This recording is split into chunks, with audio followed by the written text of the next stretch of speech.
வணக்கம், நமஸ்காரம், ஸ்தோத்திரம். அன்பான சகோதர சகோதரிகளே, நசரேனா இயேசு கிறிஸ்துவின் நாமத்தில் உங்கள் ஒவ்வொருவரையும் வாழ்த்துகிறோம், வரவேற்கிறோம். இந்த மாபெரும் சந்தர்ப்பத்தை, இந்த இனிய நன்னாளை தந்த பிதாவாகிய கர்த்தர், அவருடைய ஒரே குமாரன் இயேசு கிறிஸ்து, அவருடைய பரிசுத்த ஆவியானவர் நம் யாவருக்கும் உதவி செய்கிறவர், போதிக்கிறவர், வழி நடத்துகிறவர். இந்த திருத்துவ தேவனுக்கு எல்லா துதிகன மகிமையும் மாட்சிமையும் நாங்கள் செலுத்துகிறோம். இந்த கடைசி காலங்களில் உங்களுடைய சூழ்நிலை என்னவாக இருக்கட்டும், எப்படியாக இருக்கட்டும், ஒன்றை மட்டும் நாங்கள் எல்லா அத்தியாயங்களிலும் நாங்கள் நினைவூட்ட விரும்புகிறோம். கர்த்தர் என்றைக்கும் மாறாதவராய் இருக்கிறார். அவருடைய வல்லமை ஒரு நாளும் குறைந்து போவதில்லை. கர்த்தர் ஒருபோதும் என்னையும் சரி உங்களையும் சரி மறந்து போவதில்லை. அவர் நினைவு கூறுகிற தேவன். அதைத்தான் நாம் சில காலங்களாக பார்த்து கொண்டு வருகிறோம். நோவாவை நினைவு கூர்ந்தாராம். உங்களுடைய பிரச்சனைகள் மத்தியில, உங்களுடைய எதிரான சூழ்நிலைகள் மத்தியில நாம் எதை நோக்கி கவனம் செலுத்துகிறோமோ அதை நோக்கிதான் நம் வாழ்க்கையும் கடந்து செல்லக்கூடிய காரியமா இருக்கும். இப்போ பிரச்சனையின் மேல நீங்க நாட்டம் கொண்டீங்கன்னா பிரச்சனை உங்களை விழுங்கிவிடும். ஏனென்றால் பிரச்சனை என்பது அபாயகரமான காரியம்.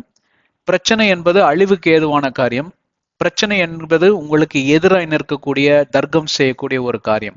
இப்படி போராடி கொண்டே இருக்கும் நாட்களில் நீங்க உங்களுடைய மாம்ச பலத்தையும் உங்களுடைய ஆவி பலத்தையும் நீங்கள் இழந்து விடுவீர்கள். அப்போ ஒவ்வொரு நாளிலும் இந்த இழப்பானது அப்படியே கிராஜுவலா போயிட்டே இருக்கும். இப்ப கேன்சர் என்கிற வியாதி வருகிறது அல்லவா? அது எப்படி தோன்றுகிறதாம், 20 வருடங்கள் 30 வருடங்களாக அந்த கேன்சர் செல்லுகள் வரும்படி அங்கே சில போராட்டங்கள் உடலுக்குள்ளே நடந்து கொண்டிருக்குமாம். ஒரு அருமையான ஒரு ஆராய்ச்சியாளர், ஜப்பான் தேசத்தை சேர்ந்த ஒரு டாக்டர், அவர் பேரை நான் மறந்துட்டேன். அவர் 2 கிளாஸ், அதாவது கிளாஸ் வாட்டர், கண்ணாடி ஜாடி, கண்ணாடி டம்ளர் இருக்கு இல்லைங்களா, அந்த கண்ணாடி டம்ளர்ல ஒரு ஒரு 2 ஒரே நிலையாய், அதாவது ஒரு இதுல டிச்சு தண்ணி, ரொம்ப அழுக்கான தண்ணி, இன்னொரு இதுல பார்ப்பீர்களானால் நல்ல தண்ணி. இந்த டிச்சு தண்ணியை வேற ரூம்ல வச்சுட்டாரு, இந்த நல்ல தண்ணியை வேற ஒரு அறையில் வைத்து விட்டார்.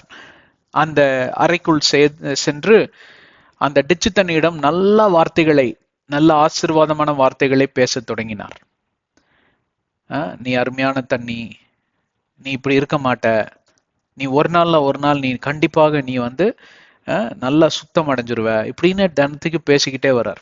இந்த பக்கம் போயிட்டு இந்த வேற ஒரு அறைக்குள்ள இருக்கக்கூடிய அந்த சுத்தமான தண்ணீரிடம் பார்த்தவர் என்ன பேசுகிறார் என்றால், நீ என்ன நல்ல தண்ணியா, நீ கெட்ட தண்ணி, நீ மோசமானவன், நீ ஒரு அயோக்கியன், நீ எல்லாம் உருப்படவே மாட்ட, அப்படின்னு ரொம்ப நெகட்டிவான வார்த்தைகளை அந்த நீரை குறித்து பேசுகிறார்.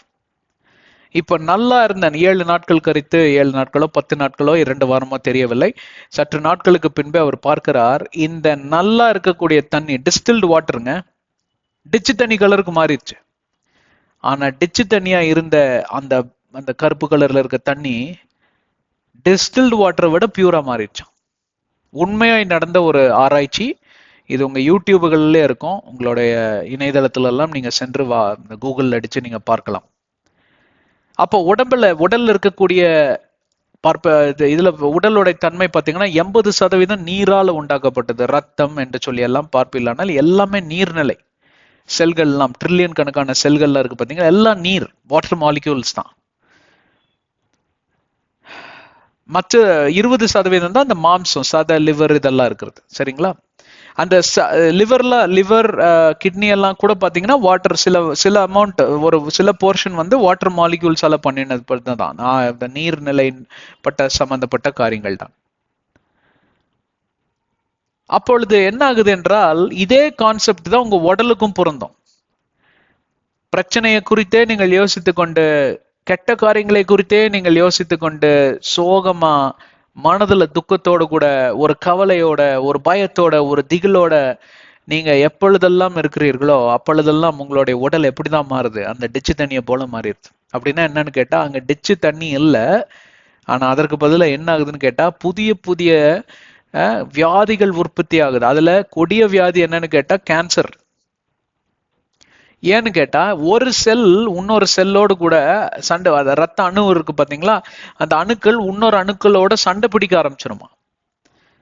எதிரிகளை போல வேற அணுக்கள்லாம் ஒன்றா சேர்ந்து வேலை செய்தால்தான் ஆன்டிபாடிஸ் உற்பத்தி ஆகும். ஆன்டிபாடிஸ் என்றால் எதிர்ப்பு சக்தி. உடல்ல இருக்கக்கூடிய இன்ஃபெக்ஷன்ஸ், நீங்க சுவாசிக்கிற காற்றிலிருந்து நீங்க செல்லுகிற இடங்களில் எல்லாமே பாத்தீங்கன்னா இன்ஃபெக்ஷன்ஸ் வரக்கூடிய மாசான காற்று மூலமா வரக்கூடிய காரியங்கள் எல்லாம் உடல்ல நுழையிறப்போ இந்த ஆன்டிபாடிஸ் தான் எதிர்த்து நின்று உங்களுடைய உடலை சுத்தம் செய்யக்கூடிய காரியத்திலும் உங்கள் உடலை பாதுகாக்கக்கூடிய இரட்சகர்களை போல உங்களை ரட்சிக்கக்கூடிய உங்களை பாதுகாக்கக்கூடிய ஒரு பாடி கார்ட்ஸ் மாதிரி, அவங்க சோல்ஜர்ஸ் மாதிரி இருப்பாங்க அவங்க ஆன்டிபாடிஸ். அப்ப என்ன ஆகுது, இந்த ஆன்டிபாடிஸோட எண்ணிக்கைகள் எல்லாம் குறைந்து விடுகிறது. அதற்கு காரணம் என்ன தெரியுங்களா, இந்த செல்கள் எல்லாம், இந்த அணுக்கள் எல்லாம் பைத்தியம் பிடிக்கிறது. ஏனென்றால் இவன் இப்படியாக படைக்கப்படவில்லையே. கர்த்தர் நம்ம எப்படியாக படைத்தார் தெரியுமா, நிம்மதியாக, செழிப்பாக, அமைதலாக, சமாதானத்தோடு கூட, அன்போட, நேசத்தோட, பிறரை மன்னித்து நாம் எப்பொழுதும் சமாதானத்தோடு கூட வாழும்படிதான் இந்த உடலையே அவர் டிசைன் செய்திருக்கிறார், வடிவமைத்திருக்கிறார்.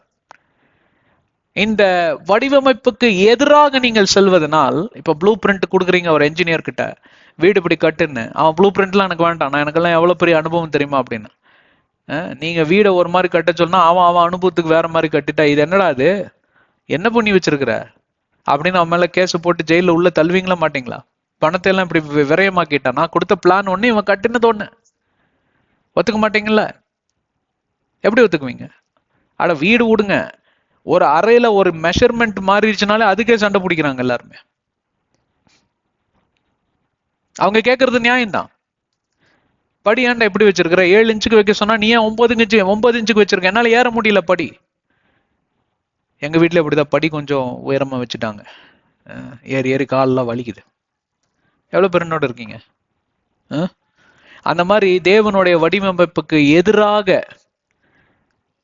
சென்று கொண்டிருக்கக்கூடிய காலங்கள் தான் இந்த கடைசி காலம், சண்டாளர்கள் வாழக்கூடிய காலம். இயற்கை சீற்றங்கள்லாம் வருகிறது, மனிதர்களும் இயற்கைக்கு எதிராக செயல்படுகிறார்கள்.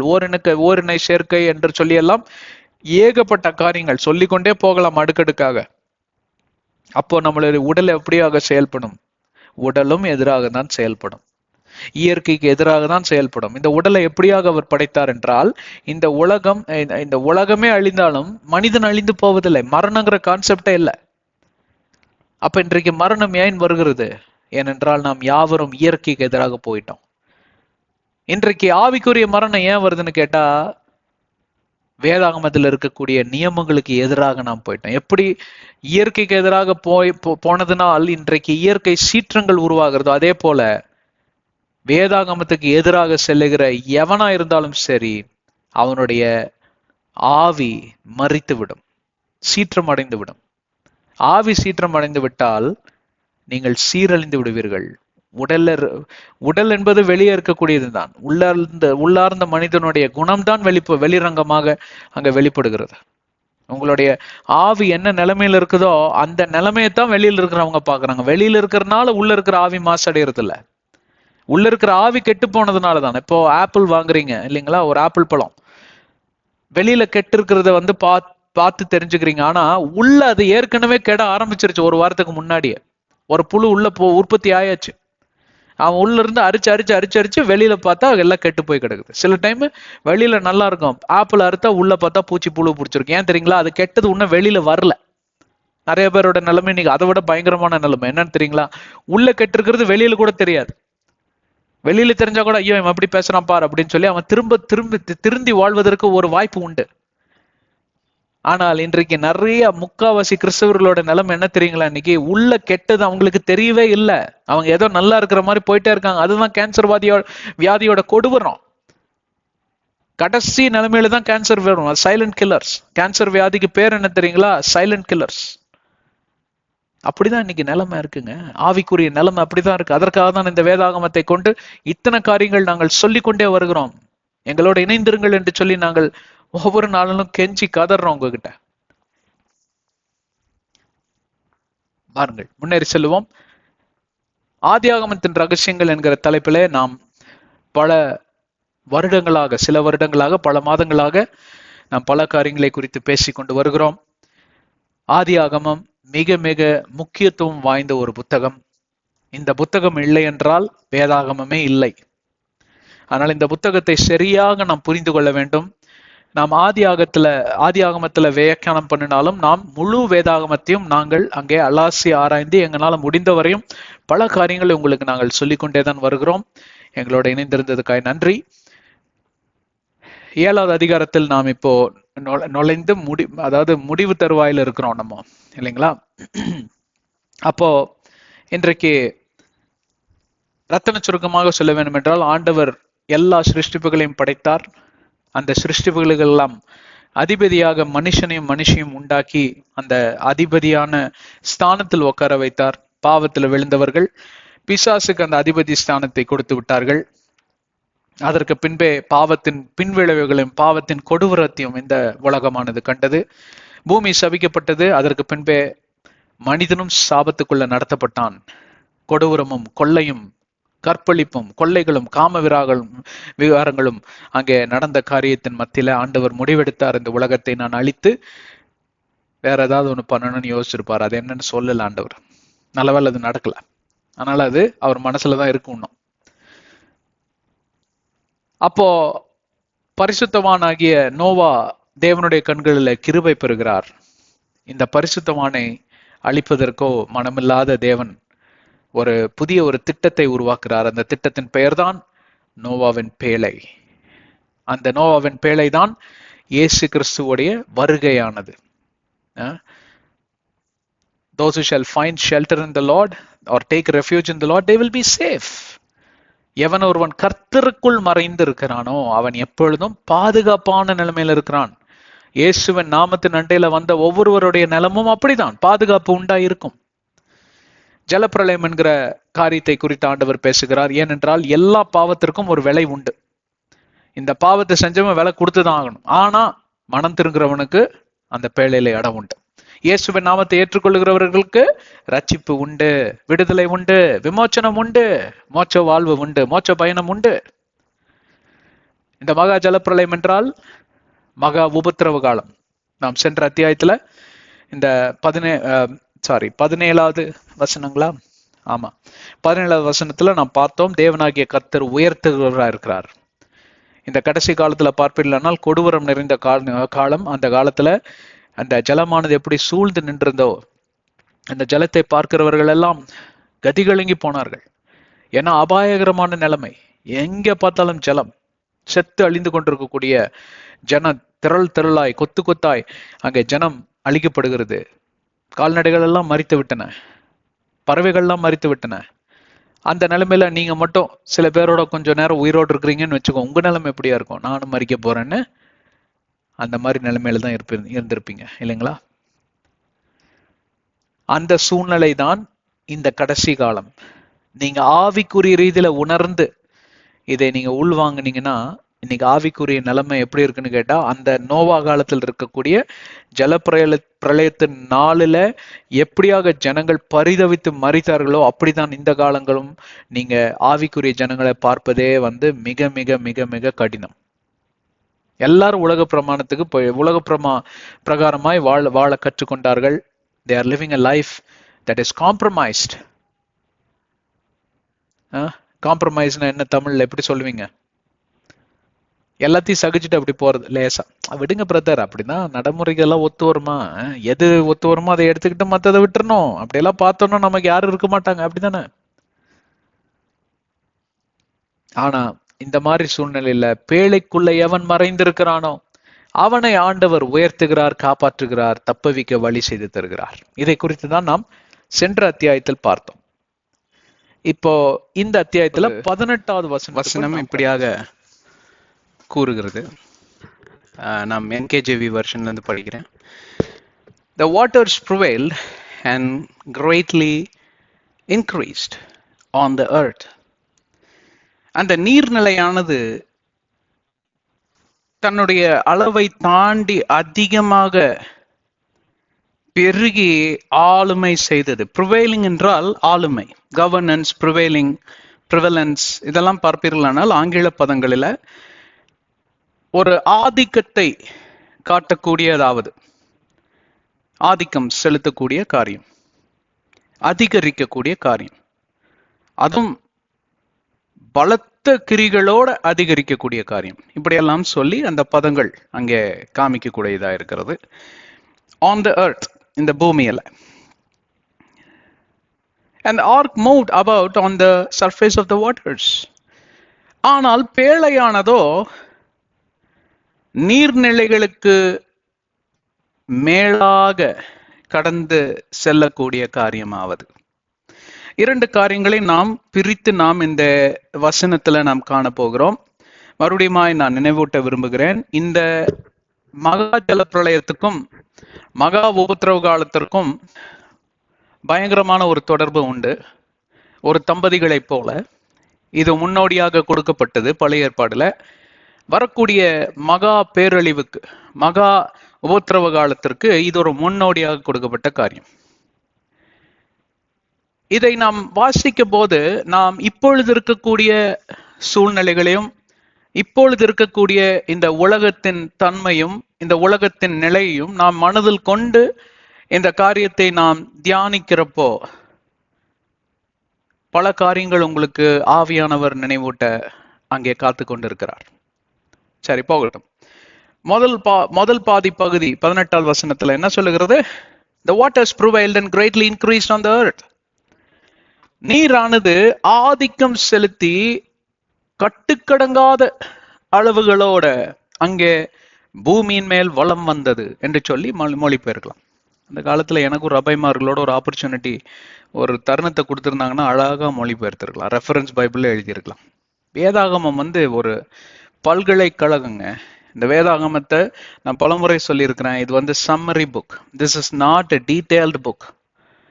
இது ரொம்ப விலாவாரியாக எழுதப்பட்ட ஒரு புத்தகம் அல்ல, ரத்தன சுருக்கமாக எழுதப்பட்ட புத்தகம். எதையெல்லாம் அந்த மிருகத்தின் தோல் கொண்டு அந்த மையை கொண்டு எழுத முடியுமோ அவ்வளவுதான் எழுத முடியும். ஏனென்றால் மிக விலை உயர்ந்தது.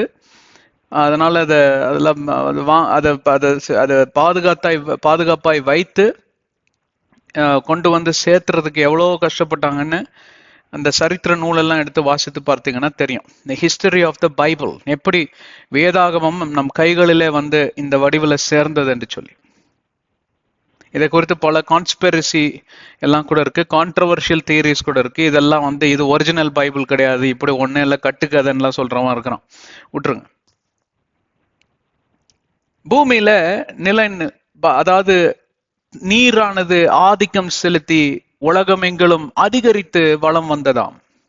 அதற்கு தப்பிக்கொள்ளக்கூடிய வல்லமை படைத்த மனிதன் ஒருவனும் கிடையாது, வல்லமை படைத்த மிருகம் ஒன்றும் கிடையாது.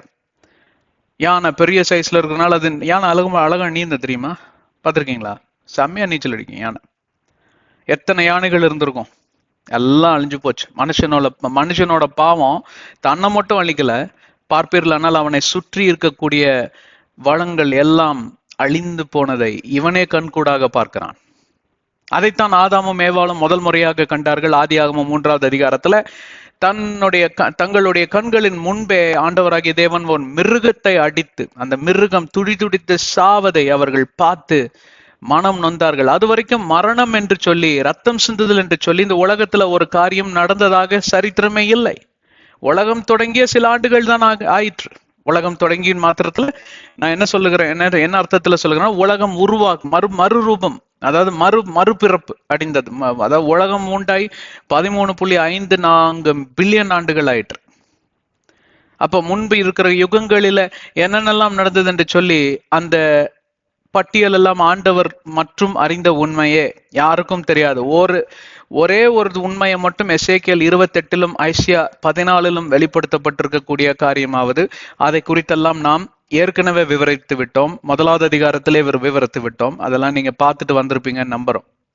எவ்வளவு பேர் என்னோட இருக்கீங்க? அந்த துடித்த மிருகம் தன்னுடைய கண்களில் இருந்து விலகுவதற்கு முன்பே தன்னுடைய ஒரே குமாரனை இன்னொரு குமாரன் அடித்து கொள்ளுகிறான். ஒரு குமாரனை இன்னொரு குமாரன் அடித்துக் கொள்ளுகிறான். அந்த சடலம் எங்க போச்சுன்னே தெரியல. ஆபேலோட சடலம் எங்க போச்சுன்னே தெரியல. ஆபேலுக்கு அடக்க ஆராதனை நடந்துச்சா? இல்ல, எனக்கு தெரியாது. அவன் எங்கேயோ குழி தோண்டி புதைச்சிட்டானா இல்ல தூக்கி வீசிட்டானான்னு தெரியல. பாடி கிடைக்கல. எங்கடா போட்டான்னு ஆண்டவர் சொல்றாரு, நீ எங்க வேணாலும் அந்த பாடியை போட்டிருக்கலாம், ஆனா அந்த சடலத்திலிருந்து விழுந்த இரத்த துளிகள் என்னை நோக்கி கூக்குரல் இடுகிறது, அதை நான் காண்கிறேன்.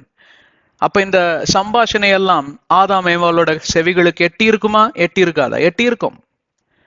அப்ப மறுபடியுமாய் மனம் நொந்து போனார்கள். ரத்தம் சிந்துதல் இல்லாமல் பாவ மன்னிப்பு இல்லை என்கிற அந்த தலைப்புக்கு அச்சாரமே பார்ப்பீர்களானால் ஆதியாகமம் 3வது அதிகாரத்துல போடப்பட்டது. தொடக்கமே அங்கேதான். அதுதான் ரோமர் 6:23. For the wages of sin is death. Everyone will have to pay a price for the sins they have committed against the Lord. ஆகையால் பார்ப்பீர்களானால் இந்த கொடுமையானது உலகம் எங்கிலும் சுற்றி வலம் வரக்கூடிய காரியம் எப்படியாக நீங்கள் புரிந்து கொள்ள வேண்டும் என்றால், பாவத்தின் ரூபத்தில். பாவம் என்கிற ரூபம் பலதன்மை படைத்த ஒரு காரியமாவது. சிறிய பாவம், பெரிய பாவம், மீடியம் காம்ப்ளெக்ஸ் பாவம், இப்படியெல்லாம் வகை பிரித்தது மனிதனே. ஆனால் பாவம் பாவமே. பொய் புரணி பேசுவதும் பாவமே, கொலை கற்பழிப்பு பண்ணுவதும் பாவமே. 2 பேருக்கும் ஒரே இடம்தான், அதன் பேர் தான் அக்னிக்கடல், அதன் பேர் தான் நரகம். இவன் போய் பேசுறதுனால பரலோகம் போக மாட்டான். அவன் ஒரு ஃபிளைட் ஹைஜாக் பண்ணி கொண்டு போய் WTC டவர்ல அடிச்சான்னா அவன் நரகத்துக்கு போவான் அப்படின்லாம் கிடையாது. உலகம், அதாவது வேதாகமத்துல 2வது தீமோத்தேயு 3வது அதிகாரம் 1 - 9 வசனங்களையும், கொலோசியர் 3வது அதிகாரம் 5 - 9 வசனங்களையும், மார்க் 7வது அதிகாரம் 21 - 23 வசனங்களையும், 1 தீமோத்தேயு 1 9 10, 1 கொரிந்தியர் 1 6 9 10 மற்றும்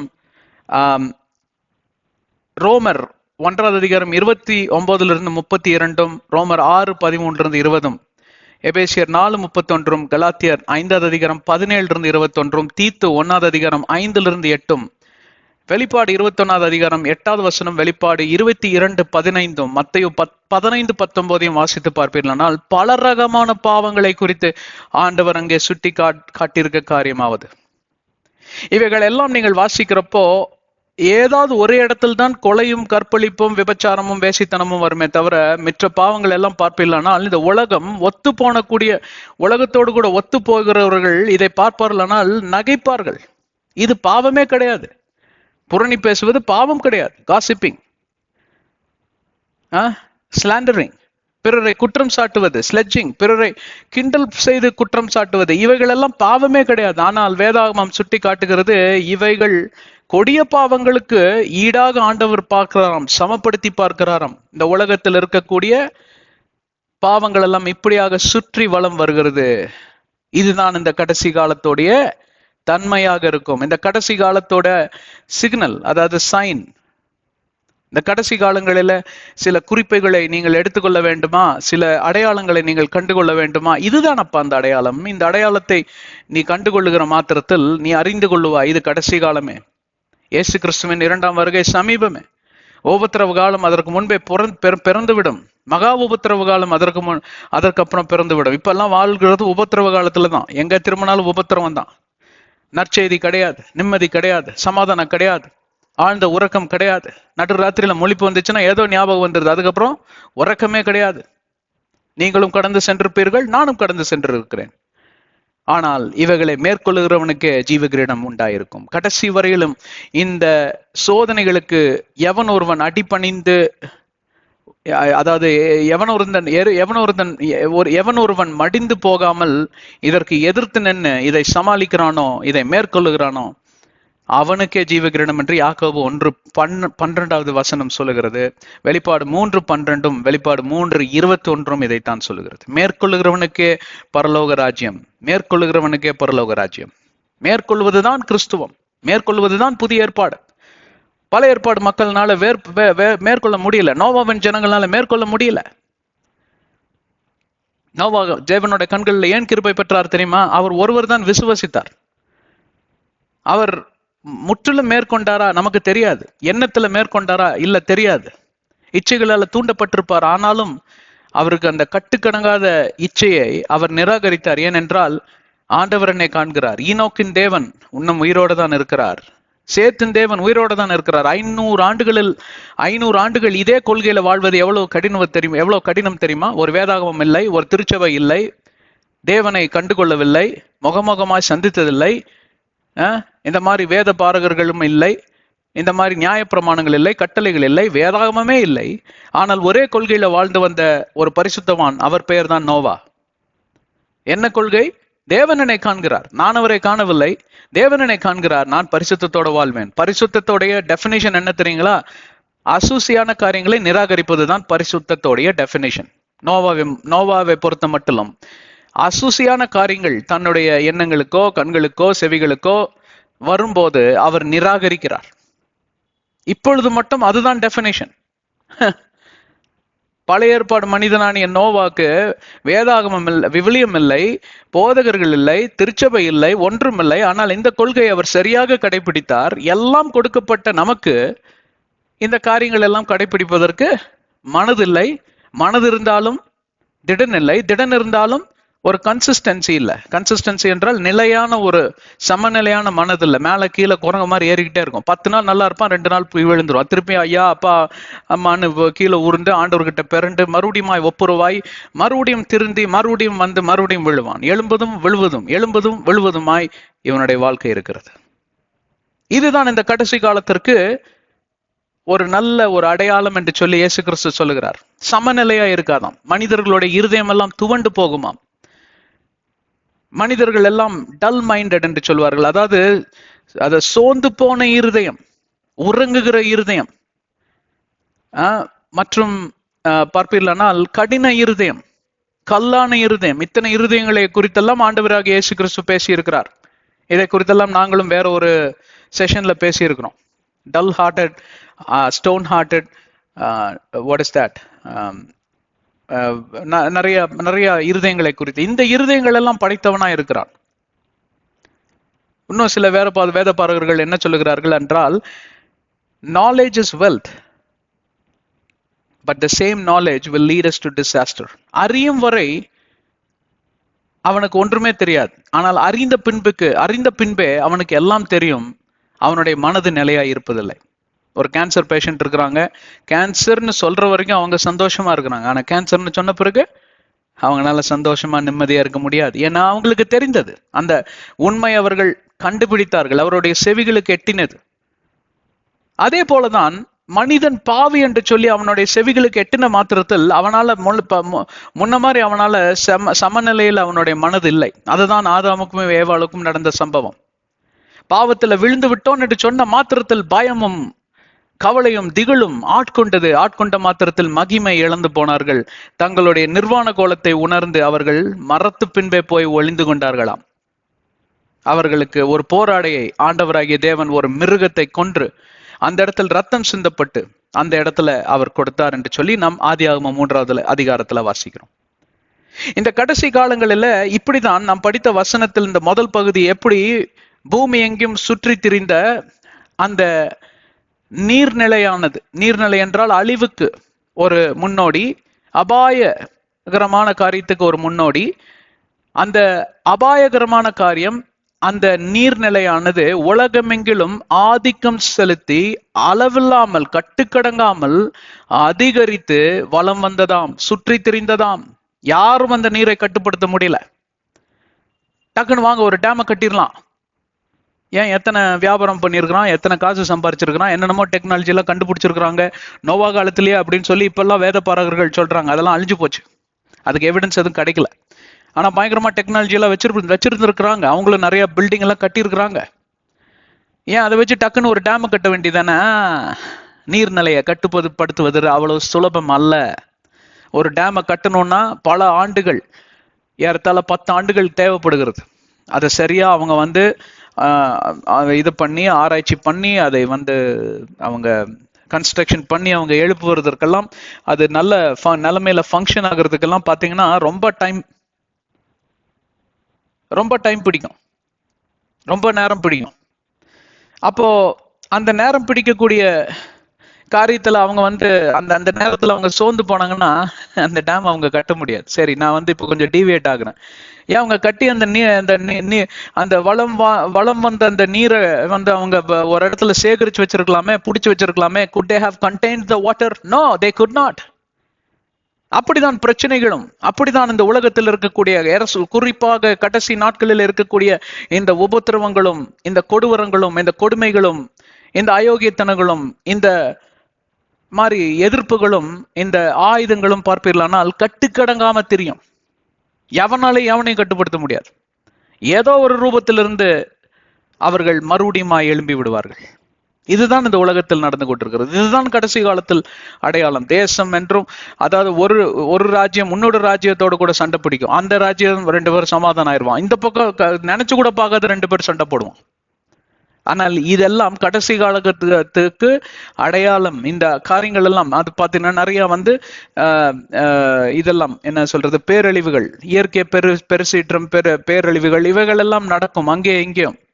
வரலாறு காணாத எரிமலைகள் வெடிக்கும், வரலாறு காணாத சுனாமிகள் வரும், வரலாறு காணாத நிலநடுக்கங்கள் நிகழும். ஆனால் இவைகள் எல்லாம் முடிவுக்கு அடையாளமாக கொடுக்கப்பட்ட காரியமே தவிர முடிவு சமீபம் என்று சொல்லி நீங்கள் அர்த்தம் பண்ணி கொள்ள வேண்டும்.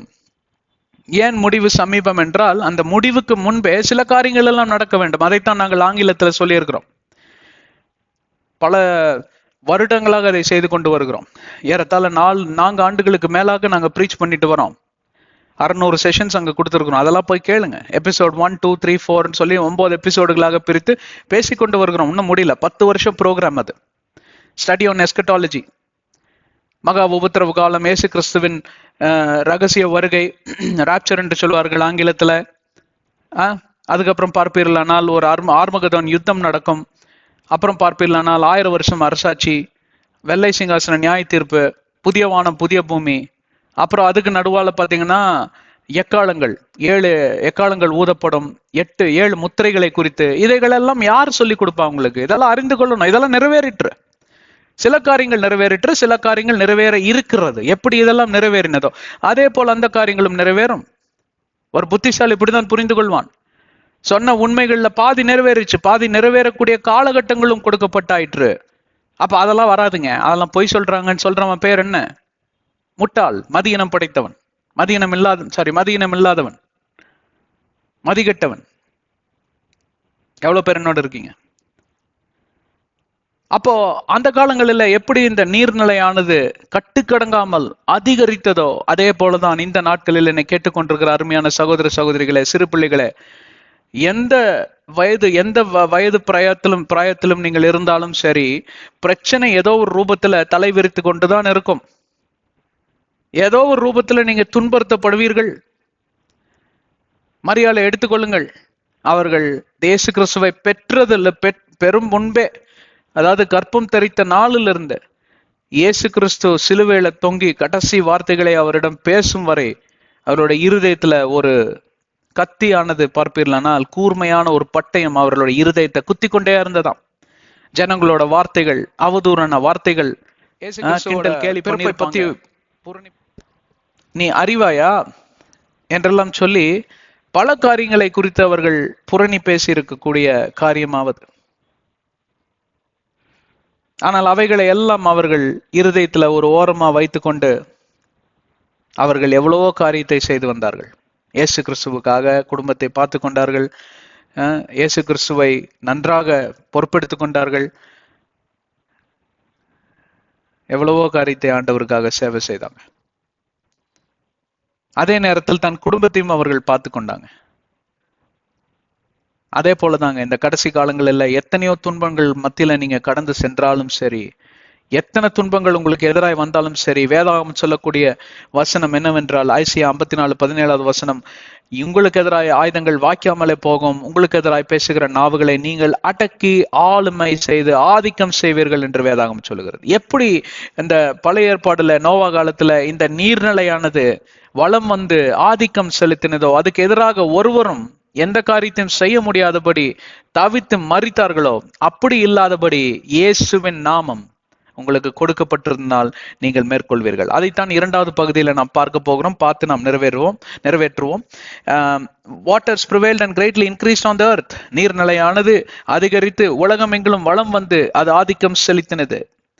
இரண்டாவது பகுதி. And the ark moved about on the surface of the waters. ஆனால் பேழையானது இந்த நீருக்கு மேலாக அழகாக அமைதலாக தன்னுடைய பிரயாணத்தை தொடங்கினது. எவ்வளவு பேர் என்னோட இருக்கீங்க? சில பிரச்சனைகளுக்கு ஆரம்பமே பார்ப்பீர்களானால் உங்களுடைய வெற்றிக்கு முதல் படி. பிரச்சனை ஆரம்பிச்சிருச்சுப்பா அப்படின்னு ஒருத்தன் கலங்க மாட்டான். ஒரு புத்திசாலியோ ஒரு கிறிஸ்தவனோ கிறிஸ்துவுக்குள்ள சீஷனா இருக்கிறவனோ பிரச்சனைகளை கண்டு அஞ்ச மாட்டான். அது ஒரு பக்கம். மறுபக்கம் பார்த்தீங்கன்னா பிரச்சனைகளை குறித்து அவன் ஒருபோதும் திகிலடைய மாட்டான். அது ஒன்று. மற்றொன்று பார்ப்பீர்களானால் அவன் மனதில் எண்ணிக்கொள்ளுவான், இந்த பிரச்சனை நிமித்தமாக எனக்கு வெற்றி படிகள் அங்கே வைக்கப்பட்டிருக்கிறதை அவன் பார்ப்பான், ஒரு ஏணிப்படி மாதிரி. ஆனா நிறைய பேர் எப்படி பண்றான், ஏணிப்படி அப்படியே திருப்பி போட்டுறான். ஐயோ மேல இருந்து நான் கீழே இறங்க வேண்டிய காலம் வந்தாச்சுன்னு இவன் கீழே இறங்க ஆரம்பிச்சிருவான். இவனா கீழே இறங்க ஆரம்பிச்சிருவான். நீ ஏன்டா கீழே இறங்குற? ஆனா கர்த்தருக்குள்ள நீங்க நீங்க இருக்கணும். நீங்க பரிசுத்தவானா இருக்கணும், நீதியின் பாதையில நடக்கணும். இப்படிப்பட்ட காரியங்களுக்குள்ளா கர்த்தருக்குள்ளாய் நீங்க இருக்கிறீங்களா? உங்களை பரிசோதித்து பாருங்கள். அதனாலதான் இந்த வசனங்களை எல்லாம் நாங்கள் கொடுத்தோம். அந்த வசனத்தின்படி உங்களையே நீங்கள் சுய பரிசோதனை செய்து பார்க்க வேண்டும். சுய பரிசோதனை செய்து பார்த்த பின்பும் நீங்கள் இப்படியாக மனதில் நினைக்கிறீங்களா, நான் கர்த்தருக்குள்ளதான் இருக்கிறேன், அப்ப ஏணிப்படியை மேல போடுங்க, கீழே போடாதீங்க. இரண்டாவது மாடியிலிருந்து மூன்றாவது மாடிக்கு ஏறணும். இரண்டாவது மாடியிலிருந்து ஒன்றாவது மாடிக்கு இறங்கணும். கிறிஸ்தவன் எப்பவும் ஏறிட்டே தான் போவான். பரிசுத்தவான்கள் எப்பொழுதும் மாடிக்கு மாடி ஏறிக்கிட்டே தான் போவாங்க. ஆண்டவராகிய தேவன் உயர்த்துவார். அதற்கு அச்சாரமாக தான் இந்த வசனம், அதற்கு உதாரணத்துவமாக தான் இந்த வசனம், அதற்கு சாத்தியக்கூறாக தான் இந்த வசனம். ஒரு பக்கம் பேரழிவு, கட்டுக்கடங்காத நீர்நிலை, அதுல மரித்து கொள்ள இருக்கக்கூடிய எல்லா விதமான அதாவது சுவாசிக்கிற மாம்சங்கள், அதாவது எல்லாம் அங்கே மேற்கொள்ளக்கூடிய ஒரு காரியமாவது. இந்த பேழைக்கு அர்த்தம் நான் பலமுறை சொல்லிவிட்டேன், மறுபடியும் நாங்கள் சொல்லுகிறோம். பேழைக்கு அர்த்தம் இயேசு கிறிஸ்து. அவர் மூலமாக, அவருடைய இரத்தத்தின் மூலமாக, அவருடைய வல்லமையின் மூலமாக வந்த ரட்சிப்பு, அதுதான் அதோடைய பொருள். அதுதான் அதோடைய காரியமாவது. அப்ப இந்த பேழைக்குள்ள யார் அமர்ந்திருக்கிறார்களோ அவர்கள் பிரச்சனைகளுக்கு மேல் வளம் வருவார்கள். அதாவது இந்த உயிரினங்களுக்கு மேல நீர்நிலைகள் வளம் வந்ததாம். இந்த நீருக்கு மேல வளம் வந்ததுதான் இந்த பேழை. இந்த பேழைக்குள் பாதுகாப்பாய் அமர்ந்திருந்ததுதான் நோவாவின் குடும்பமும் அவரோடு கூட இருக்கக்கூடிய அந்த மிருகங்கள் எல்லாம், கால்நடைகள் எல்லாம், பறவைகள் எல்லாம். எவ்வளவு பேர் என்னோட இருக்கீங்க?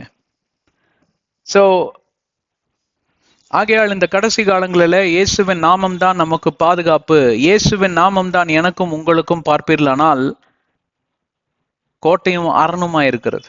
இந்த கோட்டைக்குள்ளும் அரணைக்குள்ளும், கோட்டை செவரு எது கட்டுறாங்க தெரியுமா? எதிரி அவ்வளவு சீக்கிரமா சுலபமா உள்ள வந்துடவே முடியாது. ஏன்னா கோட்டை செவருக்கு மேல எல்லாம் பாதுகாப்பு வீரர்கள்லாம் நிற்பாங்க. அவர்கள் கரங்களில பெரிய பெரிய போர் ஆயுதங்கள் நிற்கும். தூரத்திலேயே பார்க்க அந்த வாட்ச் டவர் என்று சொல்லுவார்கள். அது அந்த கோட்டை செவருக்கு மேல ஒரு வாட்ச் டவர் இருக்கும். அவன் அதை விட உயரமா நின்று அங்க டெலஸ்கோப்ல பார்த்துட்டு இருப்பான். தூரத்திலேயே எதிரி வருவதை இவன் கண்டு இங்க எல்லாத்துக்கும் ஒரு சிக்னல் கொடுத்து அந்த கோட்டைச்சவர் மேல இருக்கிறவங்க எல்லாம் போராயுதத்தை ஆரம்பிச்சிருவாங்க. அப்ப அந்த எல்லை கிட்டே வர முடியாது. அதை தாண்டி வர்றதுக்குள்ளேயே அவனுங்க கதையை முடிச்சிருவாங்க இல்லைங்களா? அப்படிதான் எனக்கும் உங்களுக்கும் கோட்டையும் அரணுமாய் கோட்டை செவரா நிக்கிறது பார்ப்பீர்கள் இயேசு கிறிஸ்துவின் நாமம். நீங்க வேற எந்த விதமான முயற்சிகளையும் நீங்கள் கையாண்டாலும் தோல்விதான் அடைவீர்கள். அதை நீங்கள் அறிந்து கொள்ள வேண்டும். நீங்கள் எந்த முயற்சி தான் எடுங்க, நீங்க தோல்வியில தான் அங்க நிப்பீங்க. நான் என் வாழ்க்கையில என்னுடைய சாட்சியாக நீங்கள் இதை எடுத்துக்கொள்ளலாம். என்னுடைய பிரச்சனைகளை கையாள்வதற்கு கர்த்தர் தான் இதை சொல்லுகிறார், கர்த்தர் தான் இதை செய்கிறார் என்று சொல்லி நானாக ஒரு தீர்மானத்துக்கு கர்த்தருடைய பாதத்தில் காத்திருந்து ஜெபித்து ஒரு ஐக்கியத்துக்குள் வராதபடி, ஒரு தீர்மானத்துக்குள் வராதபடி நானே ஒரு தீர்மானம் எடுத்து நானே இப்படியாக போய் கொண்டிருப்பேன். அப்ப ஆண்டவர் என்னோடு கூட இருக்க மாட்டார். ஏன்? நான் ஆண்டவர் கூட டிஸ்கஸ் பண்ணவே இல்லையே, ஆண்டவரோட கூட சம்பாஷிக்கலையே. நானாக தீர்மானம் எடுத்து நானாக முன்னேறி சென்றேனால் ஆண்டவர் எதற்காக செவி கொடுக்க வேண்டும்? ஆண்டவர் எதற்காக எனக்கு உதவி செய்ய வேண்டும்? அவர் உதவி செய்வதற்கு வாய்ப்பே இல்லை. ஏன்? ஆண்டவர் உங்களோட இல்லை. உங்களோட இல்லாத ஆண்டவர் இருக்கிறதாக நினைத்து நீங்கள் முன்னேறி செல்வீர்களானால் நம்மை போல மதிக்கட்டவர்கள் யாருமே கிடையாது. இன்னைக்கு கிறிஸ்துவத்துக்குள்ள அதுதான் நடந்துட்டு இருக்கு. உங்களுக்குள்ளேயும் எனக்குள்ளேயும் வசதியா பிசாசு கொட்டாரம் போட்டு உட்காந்துட்டு இருக்கான். ஆனால் அவைகளை அறிந்து கொள்ளாதபடி நாம் ஆதிக்கம் செலுத்துகிறோம், பிசாசை எதிர்கொள்ளுகிறோம், பிசாசனை கண்டு அஞ்சுகிறான், ஓடுகிறான் என்று சொல்லி இல்ல. பொருளாதார ஆசீர்வாதத்தை மட்டுமே மையமாக வைத்து இன்றைக்கு பல பேர் தேவன் என்னோடு கூட இருக்கிறார் என்கிற அந்த தீர்மானத்துக்கு வந்து விடுகிறார்கள். அது மிக மிக தவறு. பொருளாதார ஆசீர்வாதம் முக்கியம். ஆனால் அந்த பொருளாதார ஆசீர்வாதம் பிசாசாலையும் கொடுக்க முடியும். பிசாசாலையும் உங்களை ஒருத்தனை பணக்காரனாக்க முடியும். அதுக்குன்னு எல்லா பணக்காரங்களும் பிசாசால தான் பணக்காரன் ஆனாங்கன்னு சொல்ல வரல. இயேசு கிறிஸ்துவின் நாமத்தை உடையவர்கள் அனைவரும் பார்ப்பிலானால் ஆவிக்குரிய செழிப்பிலும் இருப்பார்கள், பொருளாதார செழிப்பிலும் இருப்பார்கள். பொருளாதார செழிப்பு என்றால் என்ன? கடன் இல்லாத ஒரு வாழ்க்கை, பிறருக்கு மிஞ்சினதை அதாவது உங்களுடைய தேவைக்கு மிஞ்சின காரியத்தை எப்படியாவது ஆண்டவர் உங்க கைகளில் இருக்கும்படி செய்து பிறரையும் ஆசீர்வதிக்க வைப்பார். அதுதான் பொருளாதாரம். நான் இன்னும் கோடீஸ்வரன் ஆகலிங்க, லட்சாதிபதியா இருக்கேன், நான் லட்சாதிபதி ஆகலிங்க, இன்னும் ஆயிரங்கள்ல தான் பாக்குறேன். அது கிடையாது. எவ்வளவாக இருந்தாலும் சரி, உங்க தேவைக்கு ஏற்றவாறு ஆண்டவர் உங்களுக்கு எப்படியாவது ஒரு நல்ல வேலையை தருவார், பிசினஸை தருவார், ஆசீர்வதிப்பார். இது எல்லாமே எதற்கு பொருளா இருக்கிறது என்றால், அந்த பேழையில் அமர்ந்து பாதுகாப்பாய் வலம் வருவதற்கு பொருளா இருக்கிறது. அந்த பேழைக்குள் அமர்ந்திருக்கக்கூடிய நோவா குடும்பம் பாதுகாப்பா இருக்கிறார்கள். ஆனால் அந்த பேழைக்கு கீழே இருக்கக்கூடிய மனிதர்கள், அதாவது நீரில மூழ்கி இப்படியாக மரித்து போகக்கூடிய காரியம். இந்த உலகத்தில் எந்த திசையில பாருங்க, எவ்வளவோ பேரழிவுகள், எவ்வளவோ விபத்துகள், எவ்வளவோ கொடுமைகள், கொடூரங்கள்.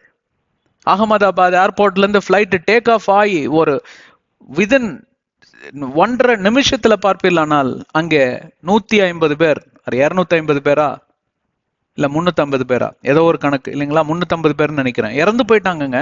பிளைட் கீழே விழுந்து. எத்தனையோ முறை நீங்களும் நானும் பிளைட்ல சென்றிருக்கிறோம். டேக் ஆஃப் ஆயிருக்கு, கீழே அருமையா லேண்ட் ஆயிருக்கு. லேண்ட் ஆகுற சமயத்துல வந்து தடம் புரண்டு கீழே விழுந்து பிளைட்ல மறித்து போனவர் இருக்கான். கொச்சியில இந்த மாதிரி ஒரு தடவை நடந்தது. கொச்சி ஏர்போர்ட்டா திருவனந்தபுரமான்னு தெரியல, கேரளால. தடம் புரண்டு இந்த பக்கமா போய் வெடிச்சு செதறி எல்லாம் செத்து போயிட்டாங்க. இந்த மாதிரி காரியங்களை ரோடு சகதியா தான் ரோடு கிராஸ் பண்றாங்க, என்ன மாதிரி உங்களை மாதிரி. ஆனா நம்ம சேஃபா வீடு வந்து சேர்ந்துடுறோம், பாதுகாப்பா. ஆனா அதே நேரங்கள்ல உலகத்துல எவ்வளோ பேரு இதே மாதிரி தடங்களை அவர்கள் இந்த மாதிரி கிராஸ் செய்கிறப்போ, இந்த மாதிரி கடந்து போகிறப்போ ஏதோ ஒரு விபத்துல அவர் மரித்து போகிறார்கள். அந்த மாதிரி நம்ம எனக்கு உங்களுக்கும் நேரிடலையே. நீங்க என்ன நினைக்கிறீங்க இதை பத்தி? நான் எவ்வளவு ஜாக்கிரதையாக நான் ரோடை கடந்து வந்தேன் தெரியுமா, வாகனத்தை இயக்குனேன் தெரியுமா? நீ எவ்வளவோ ஜாக்கிரதையா ஓட்டினாலும் சரி, பாதுகாப்பு கர்த்தரிடமிருந்து வராமல் விட்டால் ஒருவனாலும் உங்களை காப்பாற்ற முடியாது. அப்படித்தான் ஆச்சுங்க.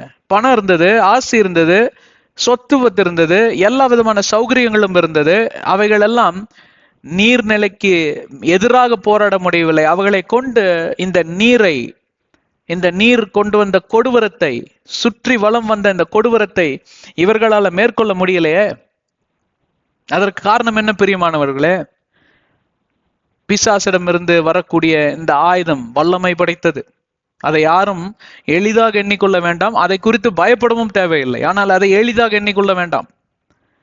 இந்த கிறிஸ்துவத்தில் அது கூட ஒரு பிரச்சனை தான். பிசாசுதான் அவன் தோக்கடிக்கப்பட்டாங்க, சிலுவையில தோக்கடிக்கப்பட்டான். ஆனா நீ ஜெயித்தாயா? சிலுவையில் இயேசு கிறிஸ்துவின் ரத்தத்தை கொண்டு, அவருடைய நாமத்தை கொண்டு, அவருடைய உயிர்த்தெழுந்த வல்லமையை கொண்டு நீ ஒவ்வொரு நாளிலும் அவனை ஜெயிக்கிறாயா? இல்ல அவனுக்கு அடிபணிந்து போகிறாயா? அவனுக்கு தோல்வி அடைந்து அவனுடைய அடிமையா இருக்கிறாயா? இல்ல இயேசுவின் சீடனா இருக்கிறாயா? இதைக்கெல்லாம் குறித்து ஒவ்வொரு நாளும் பரிசோதித்து பார்க்க வேண்டும். இதை பரிசோதித்து பார்த்தால்தான் உன்னுடைய நிலைமை என்னவென்று தெரியும். நீ நீர் வளத்திற்கு கீழே இருக்கிறாயா? இல்ல மேல இருக்கக்கூடிய பேழைக்குள்ள அமைதலாக அமர்ந்திருக்கிறாயா? ஒரு பரிசுத்த கூட்டம் அந்த பேழைக்குள்ள அமர்ந்திருந்தது. அதே போலதான் இயேசுவின் நாமத்தின் அண்டையில வரக்கூடியவர்கள் பரிசுத்தர்களா இருக்க வேண்டும். கிருபை பெற்றவர்களாக மட்டுமல்ல, பரிசுத்தவர்களாக இருக்க வேண்டும். கிருபை கொண்டு பரிசுத்தமாய் வாழ்வது இங்க பொருளான ஒரு காரியம். எவ்வளவு பேர் என்னோட இருக்கீங்க? கிருபையை பெற்றுக்கொள்கிறீங்க, ஆனால் பாவத்திலிருந்து வெளியே வருவதில்லை. ஹைப்பர் கிரேஸ், சூப்பர் கிரேஸ் என்று சொல்லியெல்லாம் இன்றைக்கு பல போதனைகள். எவ்வளவு முறை வேணுமென்றாலும் பாவம் செய்து கொள்ளலாம், அதே பாவத்துல வீழ்ந்து கிடக்கலாம், ஒன்றும் பிரச்சனை இல்லை. கடைசி வரைக்கும் எத்தனை முறை பாவம் செய்தாலும் இயேசு கிறிஸ்துவின் நாமத்துல இந்த கிருபை உங்களை மன்னித்து கொண்டே இருக்கும். அது அல்ல பிரியமானவர்களே, போதனை அது அல்ல. இயேசு கிறிஸ்துவின் நாமத்துல பெற்ற கிருபை உங்கள் பாவங்களை மன்னிக்கும். ஆனால் மனம் திரும்பி கர்த்தரோடு கூட நாம் கிட்டி சேர வேண்டும் என்றால் மனம் திரும்பி அதை நாம் விட்டுவிட வேண்டும். அந்த பாவம் பின்தொடர்ந்து வந்தாலும் அதை நிராகரிக்கணும். அந்த கோல்டன் ரூல் நோவா ஃபாலோ பண்ணார். என்ன? பாவத்தை நிராகரிப்பது, அவ்வளவுதான். அவருக்கு என்ன நியாயப்பிரமாணம், கட்டளைகள் இதெல்லாம் இருந்ததா? போதனைகள் இருந்ததா? இல்ல, ஒரே நியாயப்பிரமாணம் தான். யோபு பக்தனும் அதை தான் செய்தார், பாவத்தை நிராகரித்தார். இளம் பெண்கள், கன்னி பெண்களை நான் ஏறெடுத்து கூட என் கண்கள் பார்ப்பதில்லை, என் கண்களோடு கூட நான் உடன்படிக்கை பண்ணினேன் என்று சொல்வார். I made a covenant with my eyes என்று சொல்வார். இதெல்லாம் யார் எழுதி கொடுத்தா அவருக்கு? இல்ல, யாரும் எழுதி தரல. தேவனை எவ்வளவாக அவர் மதித்தார், மரியாதை செலுத்தினார், ஆண்டவருடைய பிரசன்னத்திற்கு எவ்வளவு முக்கியத்துவம் தந்தாருங்கிறதுக்கு இதெல்லாம் ஒரு செயல்பாடு. இப்படிதான் பரிசுத்த ஆவியானவரும் இந்த கட்டளைகள் நிமித்தமாக, இந்த நியாயப்பிரமாணங்கள் நிமித்தமாக என்னையும் உங்களையும் நடத்தி செல்கிறவராயிருப்பார். பல விதங்களில் நடத்தி செல்வார். என்னை ஒரு விதத்தில் நடத்தி சென்றால் உங்களை வேற விதத்தில் நடத்தி செல்வார். ஆனால் 2 பேரும் பார்ப்பீர்களானால் அந்த பேழைக்குள்ளாக பரிசுத்தவான்களாய் அமர்ந்திருப்போம். அந்த பேழைக்குள்ளாக நாம் பிசாசை நிராகரித்தவர்களாய் அமர்ந்திருப்போம். அந்த பேழைக்குள்ளாக நாம் பாவத்திற்கு எதிர்த்து நின்று நாம் இப்படியாக அந்த இலக்கை அடைய நாம் அந்த பேழைக்குள் அமர்ந்திருப்போம். என்னை கேட்டுக்கொண்டிருக்கிற பிரியமான சகோதர சகோதரிகளே, உங்களுடைய நிலைமை என்ன என்று சொல்லி இன்றைக்கு நீங்க ஆராய்ந்து பார்க்க வேண்டும். நீர்நிலைக்கு கீழே நீங்க பரிதவித்துக் கொண்டிருக்கிறீர்களா? சிக்குண்டு இருக்கிறீர்களா? உயிர் போற நிலைமையில இருக்கீங்களா? இன்னும் அழிந்து போல, இன்னும் கெட்டு போகல. ஏன்னா இன்னும் சுவாசம் இருக்கிறது இல்லைங்களா? சுவாசம் இருக்கிறதுனால தான் நான் பேசுறதை நீங்க கேட்டுட்டு இருக்கீங்க. இந்த நாளில் கூட 2 கரங்களையும் வானத்துக்கு நேராக உயர்த்தி மண்டியிட்டு இயேசு கிறிஸ்துவின் நாமத்தில் உங்கள் பாவங்களை எல்லாம் அறிக்கை செய்து நீங்கள் மனம் திரும்பி ஆண்டவரோடு கூட கிட்டி சேரும் மாத்திரத்திலேயே, அன்றைக்கு வேணால் அந்த கதவு அடைக்கப்பட்டிருக்கலாம், ஆனால் இந்த காலங்களில, இந்த கடைசி காலங்களில ஒன்னும் பேழ ஸ்டார்ட் ஆகல, கதவு திறந்துதான் இருக்கு. ஆனால் நீர்நிலைகள் இருக்கிறது. ஆனால் அந்த கதவு திறக்கப்பட்ட நிலைமையில் தான் இன்றைக்கு இந்த பேழையானது உலகம் எங்கிலும் வலம் வருகிறது. அதுதான் புதிய ஏற்பாடு. பழைய ஏற்பாடுல அதே போலதான் பேழையானது உலகம் எங்கிலும் வலம் வருகிறது. ஆனால் அந்த கதவானது அடைக்கப்பட்ட நிலைமையில இருக்கிறது. அது பழைய ஏற்பாடு. ஆனால் புதிய ஏற்பாடுல இந்த இயேசு கிறிஸ்து என்கிற பேழை உலகம் எங்கிலும் வலம் வருகிறது. யாரெல்லாம் வருகிறீர்களோ வாங்க வாங்க வாங்க, கதவு திறந்துதான் இருக்கிறது. நீ மனம் திரும்பவாயானால் அந்த பேழையில உனக்கும் இடம் உண்டு, எனக்கும் இடம் உண்டு. யாரெல்லாம் இயேசுவின் நாமத்துல அந்த இடத்துல மனம் திரும்பி வருகிறார்களோ அனைத்து நபருக்கும் அந்த இடத்தில் இடம் உண்டு. ஏராளமான இடம் இருக்கிறது. கவலையே படாதீங்க. எத்தனையோ பேர் போயிருப்பாங்க, எனக்கு இடம் இருக்கா? அதெல்லாம் நீ ஏன் யோசிக்கிற? உடனே நம்மால் பிரகஸ்பதி ஆயிடுவான். நான் இப்படியாக நினைச்சிட்டு இருந்தேங்க, அப்படி நீ எதையும் நினைக்க வேண்டாம். உன் மைண்டை நீ முதல்ல சுவிட்ச் ஆஃப் பண்ணிரு. உனக்கு உன் மனசுல நீ என்ன நினைக்கிறாங்கிறது யாருக்குப்பா வேணும்? ஆண்டவர் மனதுல என்ன நினைச்சிருக்கிறார் என்று சொல்லி எழுதி கொடுத்திருக்கிறார் கரங்களில. அவைகளை மட்டும் நீ நினைத்து தியானம் செய்து பிழைத்துக்கொள் என்று சொல்லுகிறார் ஆண்டவர். விசுவாசத்தினால் நீதிமான் பிழைத்திருப்பான் என்று வேதாகமம் சொல்லுகிறது. விசுவசி, படித்ததை விசுவசி, விசுவசித்ததை நீ வாழ்ந்து காட்டு. இவன் ஒருவன் தான், எவன் ஒருவன் இதை பின்பற்றுகிறானோ அவனுக்கே இந்த பேழைக்குள் இடம் உண்டு என்று வேதாகமம் தென்னந்தெளிவாக சொல்லி தருகக்கூடிய காரியத்தை எப்படி இன்றைக்கு கிறிஸ்துவம் இயங்கி கொண்டிருக்கிறது, எப்படி கிறிஸ்துவர்கள் இதை புரிந்து கொண்டார்கள் என்று நீங்களே தீர்மானத்திற்கு வாங்க. அதுல ஒருவரா நீங்க இருக்கிறீங்களா? தயவு செஞ்சு வெளியில வந்துருங்க. இந்த உலகத்துல எல்லா நாமங்களுக்கும் மேலான நாமம் இயேசுவின் நாமம். அந்த ஒரு நாமத்திற்கு மட்டுமே இந்த பேழைக்குள் செல்வதற்கு அதிகாரம் கொடுக்கப்பட்டிருக்கிறது. அதுதான் உங்களோட என்ட்ரி டிக்கெட்.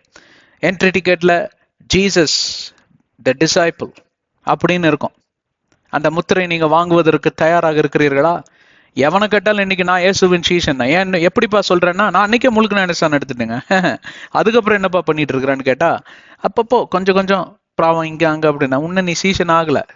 சீசத்துவம்னா நீ என்னன்னு புரிஞ்சுக்கவே இல்லை. ஒன்னும் அவ்வளவு விளையாட்டுத்தனமா போயிருச்சு இன்னைக்கு.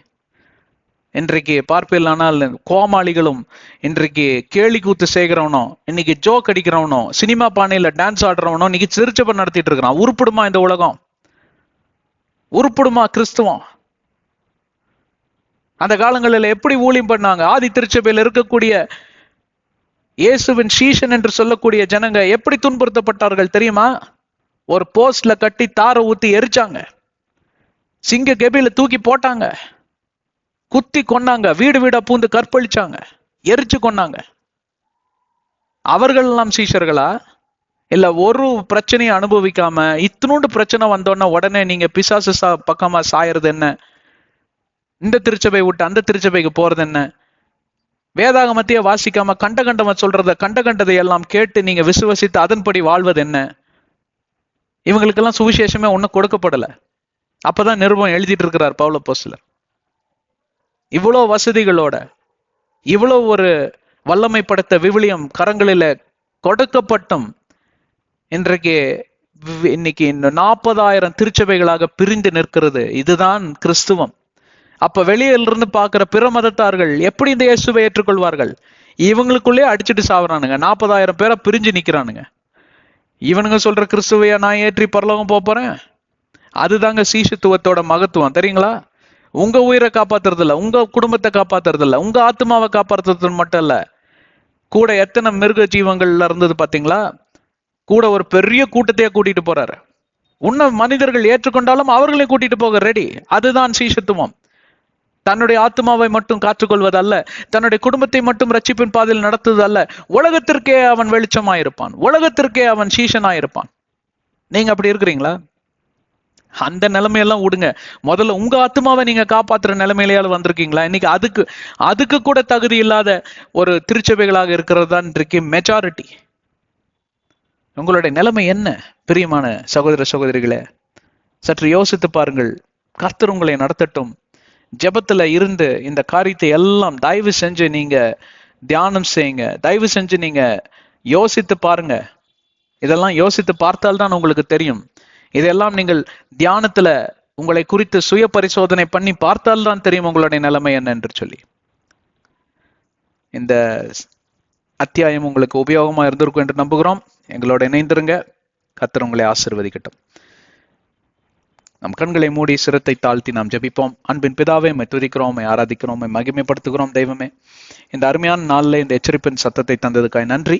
நாங்கள் மனம் திரும்பி இயேசுவின் நாமத்தில் ரட்சிப்பின் பாதையில நடந்து உம்மை ஏற்றுக்கொள்ள எங்களுக்கு உதவி செய்யும். இயேசுவின் நாமத்தில் பிதாவே, ஆமென். கர்த்தர் உங்களை ஆசீர்வதிக்கட்டும். எங்கள் சேனலுக்கு சப்ஸ்கிரைப் செய்யுங்க. எல்லா செஷன்ஸையும் மறக்காம பாருங்க. தெரிஞ்சவங்களுக்கெல்லாம் ஷேர் பண்ணுங்க. நீங்களும் பாருங்க.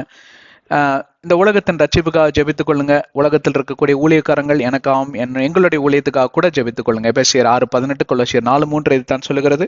உங்களுக்கு ஜெப தேவைகள் இருந்தால் கர்த்தரிடம் மட்டுமே கடந்து சென்று உங்களுடைய தேவைகளை பகிர்ந்து கொள்ளும் மாத்திரத்தில் அவர் உங்களுடைய தேவைகள் அனைத்தையும் அவர் சந்திப்பார் என்று சொல்லி நாங்கள் விசுவசிக்கிறோம். கர்த்தர் உங்களை ஆசீர்வதிக்கட்டும். ஆமென். அடுத்த அத்தியாயத்தில் நாம் சந்திப்போம்.